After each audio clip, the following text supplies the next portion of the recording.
Ukraine की राजधानी Kyiv पर रूस ने अब तक का सबसे बड़ा हमला किया है। रूसी नौसेना के उप प्रमुख मेजर जनरल मिखाइल गोटको की मौत के कुछ ही घंटों बाद पुतिन ने कीव पर 550 से ज्यादा ड्रोन से हमला कर दिया।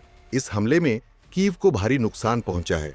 यूक्रेन के राष्ट्रपति जेलेंस्की ने खुद जानकारी दी कि रूस ने यूक्रेन पर अब तक का सबसे बड़ा हमला किया है। यूक्रेन के राष्ट्रपति ने बताया कि इस हमले में रूस ने 550 जगहों को निशाना बनाया, जिनमें 330 से ज्यादा ईरान में बने शाहिद ड्रोन और बैलिस्टिक मिसाइलें शामिल थीं। जेलेंस्की ने इसे बहुत डरावना और बड़ा हमला बताया है। ऐसी रिपोर्ट्स हैं कि इस हमले में कम से कम 23 लोग घायल हुए हैं और राहत का काम जारी है।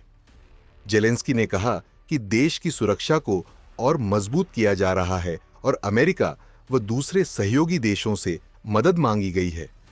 उन्होंने यह भी कहा कि जब हमला हो रहा था उसी समय रूस के राष्ट्रपति पुतिन और अमेरिका के राष्ट्रपति ट्रंप के बीच फोन पर बात हुई, जो संयोग नहीं हो सकता।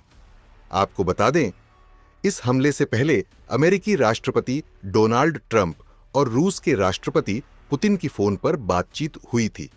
इसका जिक्र करते हुए ट्रंप ने कहा था कि रूस यूक्रेन युद्ध में संभावित सीज फायर की दिशा में कोई प्रगति नहीं हुई। ट्रंप ने कहा था, हमने बातचीत की, यह काफी लंबी बातचीत थी।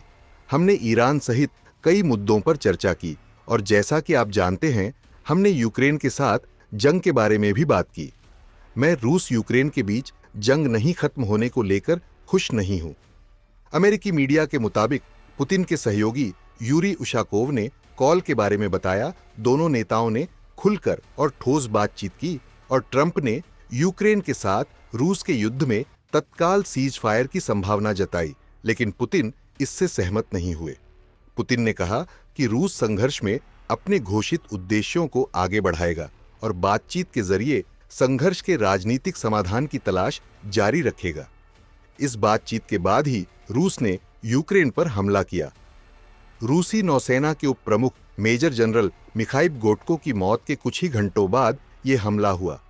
आपको बता दें, कुछ ही दिन पहले यूक्रेन ने भी रूस पर ड्रोन हमला किया था, जिसके बाद से ही इस युद्ध ने एक नया मोड़ ले लिया और जिस तरह के हालात हैं, ऐसा नहीं लग रहा कि आने वाले वक्त में यह युद्ध रुकेगी।